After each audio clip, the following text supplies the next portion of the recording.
दोस्तों, आज जैसे ही एक डॉक्टर साहब अपने घर से निकलते हैं और एक क्लिनिक पर जाते हैं और वो अपने क्लिनिक पर बैठते हैं, लेकिन आज उन्हें कुछ बेचैनी सी सता रही होती है। पता नहीं क्यों उन्हें आज इस क्लिनिक पर अच्छा नहीं लगता है। उन्हें जैसे लगता है कि उनके साथ आज कुछ अप्रिय घटना होने वाली है। ऐसी बार बार ख्यालात डॉक्टर साहब के जहन में आता है और उनकी बेचैनी बार बार बढ़ती जाती है। किसी को कुछ समझ में नहीं आता है कि जो डॉक्टर साहब इतने शरीफ हैं, इतने सज्जन हैं कि जिनकी कभी किसी से दुश्मनी नहीं है, उनके जहन में आज इतनी बेचैनी क्यों है। आखिर कौन सा ऐसा कारण है कि जिसके वजह से डॉक्टर साहब आज इतने बेचैन से लग रहे हैं और वो जल्दी जल्दी मरीजों को देखना शुरू करते हैं और तकरीबन 12 से 1 बजे तक मरीजों को देख करके फुर्सत हो जाते हैं और एक कमरे में बैठते हैं और स्टाफ से कहते हैं कि कृपया मुझे थोड़ी देर तक कोई बोलना मत, कोई भी मुझसे बात मत करना और मुझे अकेले एक कमरे में रहने देना। और ये बात कह के डॉक्टर साहब एक कमरे में रुकते हैं और जैसे ही 2 बजता है वो अपने क्लिनिक से निकलते हैं और वापस अपने घर की तरफ जाने लगते हैं। अब जैसे ही डॉक्टर साहब अपने कदमों से घर की तरफ बढ़ते हैं कि तभी अचानक से उनके सामने 2 मोटरसाइकिल सवार रुकते हैं और डॉक्टर साहब के ऊपर अंधाधुंध फायरिंग शुरू कर देते हैं। उन बाइक सवारों ने डॉक्टर साहब के ऊपर 1 नहीं, 2 नहीं, 3 नहीं, बल्कि लगातार गोलियों का मुंह खोल दिया। मानो कितनी पुरानी रंजिश रही हो कि उन्होंने सोचा तक नहीं कि डॉक्टर साहब को वो कितनी गोलियां मार रहे हैं और लगातार इस गोलियों का सिलसिला चलते जा रहा था।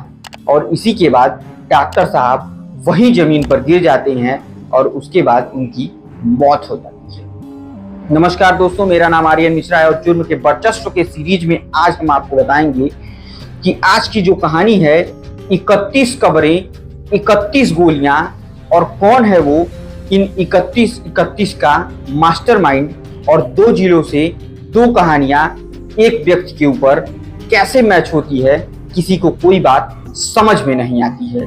तो दोस्तों, आज के जुर्म के वर्चस्व की कहानी हम शुरू करें उससे पहले एक छोटा सा निवेदन, कृपया चैनल को सब्सक्राइब, वीडियो को लाइक और वीडियो को ज्यादा से ज्यादा शेयर जरूर कीजिएगा। तो देर न करते हुए हम सीधे कहानी पर आते हैं। दरअसल दोस्तों, ये कहानी शुरू होती है देश की राजधानी दिल्ली से कुछ मील की दूरी पर बुलंदशहर से। बुलंदशहर में एक डॉक्टर रहा करते थे जिनका नाम था डॉक्टर शाहदाब खान। अभी मैंने जिस डॉक्टर के बारे में बताया वो यही डॉक्टर थे और उनकी आज बीच चौराहे पर लाश पड़ी हुई थी। और इसकी घटना जैसे ही स्थानीय पुलिस को मिलती है, पुलिस तत्काल प्रभाव से मौके पर पहुंचती है और इस लाश को अपने कब्जे में लेती है। फिर इसका पंचनामा किया जाता है, फिर इसे पोस्टमार्टम के लिए भेज दिया जाता है। अब जैसे ही डॉक्टर साहब के परिवार वालों को इस बात का पता चलता है कि डॉक्टर साहब को गोली लग चुकी है, उनका तो रो रो कर बुरा हाल हो जाता है। वो चीखने लगते हैं, चिल्लाने लगते हैं और बार बार यही बताने की कोशिश करते हैं कि डॉक्टर साहब की कभी किसी से तू मैं तक नहीं हुई। तो आखिर कौन, किसने और किस वजह से डॉक्टर साहब को 31 गोलियां मारती। जब भी पुलिस पूछती तो उनका सिर्फ और सिर्फ यही राय रहता कि डॉक्टर साहब क्या कभी किसी से दुश्मनी नहीं रही। अब पुलिस का भी दिमाग चकरा जाता। पुलिस के पास पोस्टमार्टम रिपोर्ट आती है तो पोस्टमार्टम रिपोर्ट में ये पता चलता है कि डॉक्टर साहब के बदन में 1 नहीं, 2 नहीं, 3 नहीं, बल्कि 31 गोलियां मारी गई हैं। अब क्या है ये 31 का राज और क्यों डॉक्टर साहब को 31 गोलियां मारी गई रहती हैं, इसकी बात पुलिस को समझ में नहीं आती। परिवार के मुताबिक उनका किसी से दुश्मनी भी नहीं था। जब दुश्मनी नहीं था तो उनको गोलियां क्यों मारी गई, ये बात थोड़ी सी पुलिस को समझ नहीं आती है कि बिना दुश्मनी की गोली मारी गई है, कोई ना कोई वजह जरूर है। और पुलिस इसी वजह को तलाशने में पूरी जी जान से जुट जाती है। लेकिन इस पूरे जिले के क्राइम को खंगाला जाता है, पूरे जिले के हर एक स्टोरी को जानने की कोशिश की जाती है कि शायद कोई स्टोरी इस डॉक्टर पर जाकर मिल रही हो, लेकिन कहीं से कोई खबर नहीं मिलती है। पुलिस को बात समझ में आती नहीं है। वो अपने एजेंसियों को एक्टिवेट कर देती है, अपने एजेंसियों के माध्यम से इस बात को जानने की कोशिश करती है। पता लगाने की कोशिश करती है कि आखिर वो कौन सा ऐसा कारण है जिसके वजह से इस डॉक्टर को उन अपराधियों ने 31 गोली मारी और पूरे इस जिला में किसी को कानो कान खबर तक नहीं है, ना पुलिस के मुखबिर बता पा रहे हैं कि वो कौन लोग थे जिसने इस डॉक्टर को 31 गोलियां मारी, किसने सुपारी ली थी, क्यों मारी। इसका जवाब ना तो पुलिस के पास था, ना तो घर वालों के पास था, ना एजेंसियों के पास था और ना ही मुखबिरों के पास था। पुलिस को तो कुछ समझ में ही नहीं आ रही थी कि अब आगे करे तो क्या करे। लेकिन पुलिस ने भी हाथ पर हाथ धरकर बैठा नहीं और ये जांच वो आगे बढ़ाती गई और उसी दौरान एक घटना पगल के जिले में जब खुलता है तो उसे सुनकर पुलिस के बेहोश हो हवास उड़ जाते हैं। पुलिस को इसी जांच पड़ताल के दौरान पता चलता है कि 18 मार्च को बगल के जिले हापुड़ में एक घटना घटी थी जिसमें एक इरफान नाम का व्यक्ति होता है और उस व्यक्ति का बड़ी ही बेरहमी से कत्ल किया जाता है। उसकी बॉडी को 31 टुकड़ों में काट काट कर अलग अलग कब्रों में यानी 31 कब्रों में छुपाया गया रहता है। अब ये पूरी बात पुलिस जानती है तो कड़ी से कड़ियां जब मिलाई जाने लगती हैं, खोजबीन जब शुरू किया जा रहा था तो पता चलता है कि जिस व्यक्ति का 31 टुकड़ों में कत्ल हुआ रहता है उस व्यक्ति का नाम इरफान होता है। अब बुलंदशहर की पुलिस हापुड़ पुलिस से संपर्क करती है और पूरे इस घटनाक्रम की जानकारी लेती है तो बताया जाता है कि इरफान जैसे ही निकला था घर से, वो मार्केट के लिए जाता है, तभी कुछ लोग उसे जबरिया गाड़ी में बैठाते हैं और उसे लेकर खेतों की तरफ चले जाते हैं और वहीं पर इस इरफान की बेरहमी से हत्या किया जाता है पहले, फिर उसके बाद इसको 31 टुकड़ों में काटा जाता है और 31 कब्रों को बनाया जाता है और हर एक कब्र में बॉडी का एक पार्ट रख दिया जाता है।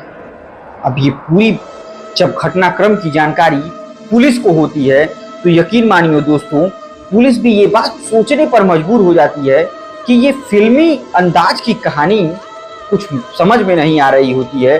पुलिस को कभी ये लगता कि किसी स्क्रिप्ट के तहत इस तरीके का कांड किया गया है, तो पुलिस को कभी ये लगता कि आखिर बुलंदशहर के डॉक्टर साहब का इस 31 टुकड़ों वाली लाश से क्या मसला था, क्या वो ऐसी बात थी जिसके वजह से 31 टुकड़े इरफान के हापुड़ में हुए, जबकि बुलंदशहर में डॉक्टर साहब की हत्या हुई।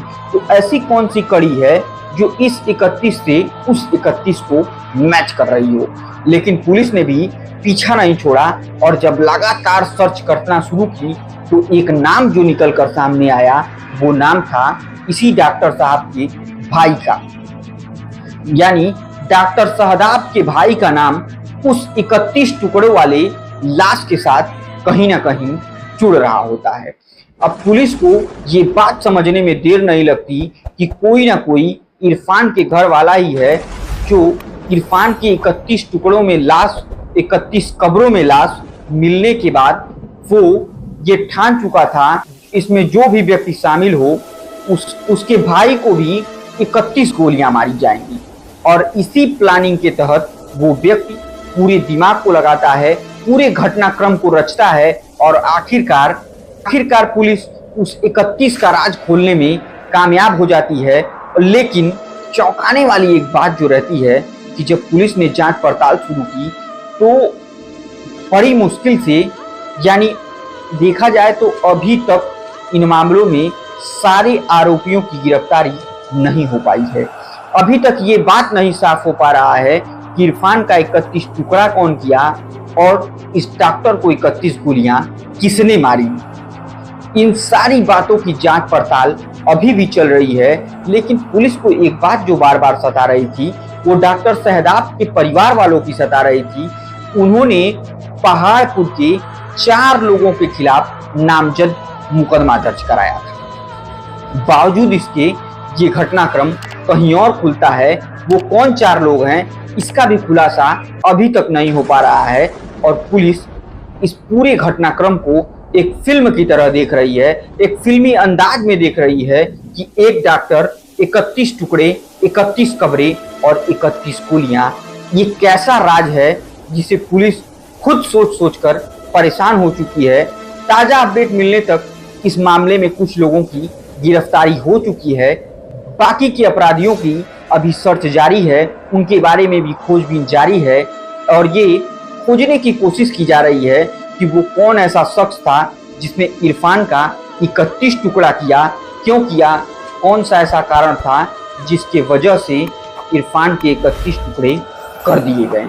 और ये पूरी घटनाक्रम अभी भी जांच में है और जैसे ही उसमें कुछ नया अपडेट मिलता है, जैसे ही हमें इसकी जानकारी मिलती है कि आखिरकार इरफान को किसने 31 टुकड़ों में काटा और उसके बदले में इस डॉक्टर साहब को किसने 31 गोलियां मारी, ये सारी अपडेट हम आपको जरूर देंगे। लेकिन ये खौफनाक दर्दनाक घटना सुनकर आपको कैसा लगा जरूर बताइएगा कमेंट में, और वीडियो को लाइक, चैनल को सब्सक्राइब और वीडियो को ज़्यादा से ज़्यादा शेयर कीजिए और अपने परिवार के साथ सुरक्षित रहिए। अपने परिवार के ऊपर ध्यान देते रहिए कि कौन क्या कर रहा है, क्योंकि ये आपके लिए सबसे ज़रूरी है। शायद अगर डॉक्टर साहब का भाई उस 31 टुकड़ों वाले खेल में शामिल नहीं रहता तो आज डॉक्टर साहब हम लोगों के बीच मौजूद रहते हैं। पहले तो दोस्तों इसी के साथ आज के जुर्म के वर्चस्व की कहानी को हम समाप्त करते हैं। तब तक के लिए मुझे दीजिए इजाजत। जय हिंद, जय भारत।